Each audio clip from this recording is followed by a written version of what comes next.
Hey guys, what's going on? This is Travis P11. I want to welcome you back to the channel, and today we are taking the Bear Creek Arsenal Upper, Palmetto State Armory Lower, 300 Blackout, 7.5 inch AR pistol to the range. We're just going to do some basic accuracy testing with it. Now, I've had this AR pistol on my channel a couple times now. This was the one that had an issue with the gas block when I first took it out to the range. I did send it into Bear Creek Arsenal. Customer service took care of me, and within about 10 days it was repaired and sent back to me. It was just a loose gas block and that's all. So what we're gonna do is go ahead and use this Ozark Armory red dot, which is just a $60 red dot that I have already run on the 762x39 upper, and just do some 25 and 50 yard accuracy testing. Honestly, for a firearm like this, I just keep this around for close quarters or home defense or as a truck gun. Recoil on it is pretty stout, just to kind of let you know. I mean, there might be some adjusting and stuff that's going to happen on the lead sled while I'm shooting it. Ammunition for today, we're going to use some 110 grain V-Max tip Hornady Black ammunition. You're not going to see a ton of rounds put through this just because testing 300 Blackout is pretty expensive. It's about $1 a round when you shoot this, when you shoot premium ammo through it. And again, I just want to give you an idea. You know, what can you do with the $200 upper and say a $240 lower? $450 AR pistol. What are you looking at? Now, I do have a chronograph coming in the mail. It should be here soon. We're going to do some subsonic and supersonic testing, test some velocity, calculate some energy, and just see how well it performs. Magazines for this test, I've just got 20 round P-Mags that we're going to be using. They're 5.56 mags. I do have a 300 Blackout mag I'll bring with us specifically by Magpul just in case we have any feeding issues. But right now, this little AR's been reliable since I got it back from repair. So I can recommend it. A couple things that's kind of quirky about it. The charging handle system, the bolt carrier group, it is proprietary, and it is a side charger. So you do have to watch out because this little lever does come loose. I don't want to over torque it because I don't want to strip out the threads. So in all honesty, when you see me testing, I usually just remove it once I start shooting. That way it's just not an issue. I don't have to worry about it coming loose during the testing. So again, 25, 50 yards. You can pretty much expect the same accuracy out of the iron sights because they do co-witness perfectly with the Ozark Armament high-rise mount that comes with it. And these are just UTG low-profile sights. They're $50 for a set. They are all metal, and I've got these on 3 other ARs, and they work great. I think they're awesome. So anyway, without further ado, let's go to the range.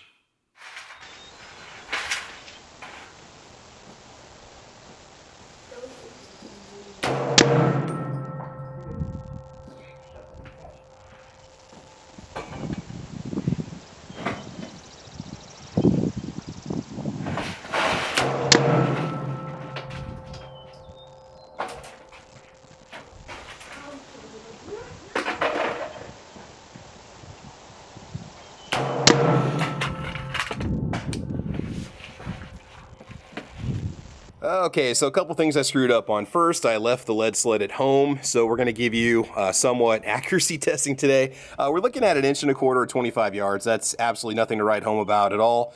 Plus, I kind of screwed up. I put a bright orange target with my red dot, thinking it'd be easier for me to see. No, the red dot basically just disappears in the bright orange. So we're just going to shoot at a regular small red bullseye on the larger bullseye target at 50 yards. See what you can pull off. I mean, this is okay, but I know it can do way better. In fact, some of my earlier groups were better before I started filming. All right, let's go ahead and take it out to 25 yards. Main thing is that the gun does function, no cycling issues, and the red dot is holding 0, which is the most important thing. No shifting. Not bad for a $60 optic. Okay guys, so my backup camera has officially died. I think it's finally done. So we're filming this with my iPhone. I'll have my good camera down there on the targets for you. We're gonna do 3 shots on the right, and then we're gonna go and empty out the magazine on the target on the left and just see what kind of a general group we can produce. Still just a little bit hard for me to see with my eyes, but you know, as long as we keep it within a decent cluster, I'll be happy. And I think we're all set. So this is 50 yards, Hornady V-Max ammunition. And let's go ahead and get started. Oh, I'm expecting a little bit of a point of aim shift. They might shoot a little high or possibly low, I don't know. But we're just going for tightness of group overall. Okay.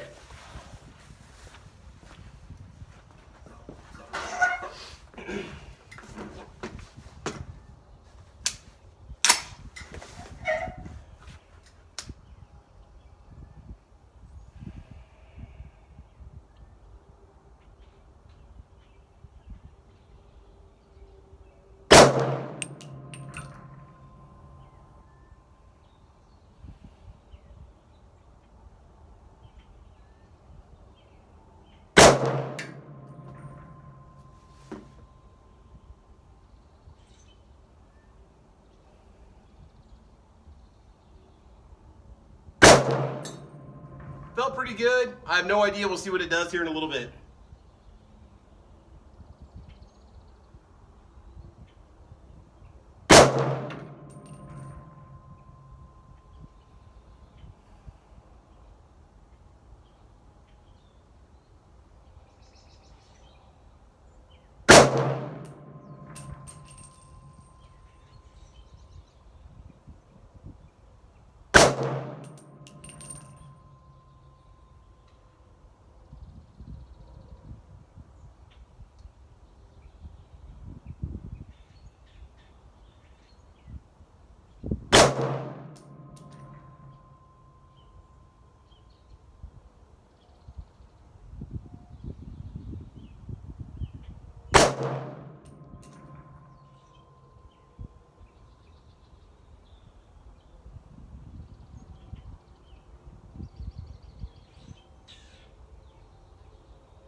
Okay, we're all out. Let's go check out our targets.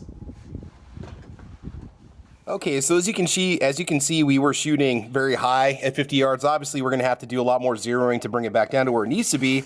Unfortunately, I was just a little bit ammo limited today, and I did not have a chance to do that, but you can just see the potential for accuracy here. We are looking at 1 inch. Is that under an inch? So if we just go from center to center, this is 0.75 of an inch roughly at 50 yards. And again, this is that Hornady Black ammo. All right, that's awesome. Target on the left, you can see we're shooting to the left here. We definitely need to make some adjustments. If this is my last shot, I'm gonna be so disappointed. And I gotta admit, by this point, my contact lenses were getting a little dry, so it's kind of hard to see. But yeah, that's not bad. We're looking at overall, let's see, stretch it out a little over a 2-inch group, just kind of having fun. You know, you can see the groups are fairly close together. That's not bad. Then we did have that bullseye at the very end. And the nice thing is that, again, the red dot is holding 0, and we're now at basically 100 rounds down the pipe on the Bear Creek Arsenal 300 Blackout. That is not bad at all. It's a solid little platform, sub $500 setup here. It's actually cheaper if you can get it in times when we're not in the middle of a pandemic. But anyway, let's go and bring it back for just a few words, and we will call it good.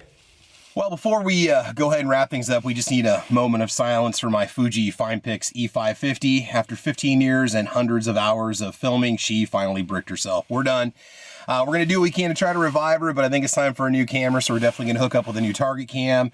Otherwise, just a few words about that Bear Creek Arsenal upper. I think I showed you maybe a worst case scenario with good ammo, what you can expect, and again, not having the lead sled and just kind of in the general conditions for today, you know, making excuses. It shot fine. It shot fine for what it is.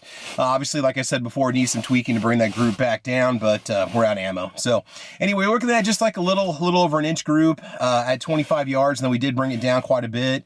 What did I say, about 3/4 of an inch, if I'm not mistaken, at 50. So it did get better, which is good. Otherwise, I'm very happy with it. If you want yourself maybe a nice kind of brush gun for hog hunting, that might be something to consider. It's very compact, or if you want just a close quarters weapon, or say a truck gun that's not going to take up a lot of room, that's also not going to break the bank, I think that's definitely the way to go. Now, when I bought that upper, I think I paid like $175 delivered for it. I can't remember exactly. It was on sale. I think they're like $2 1/4 right now, maybe just a little bit less.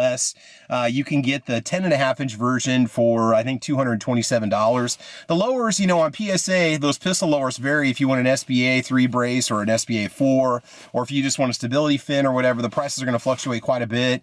I think I paid, I can't remember, like I want to say $229 or $249 for that one. I've got another one coming also with the EPT trigger in it.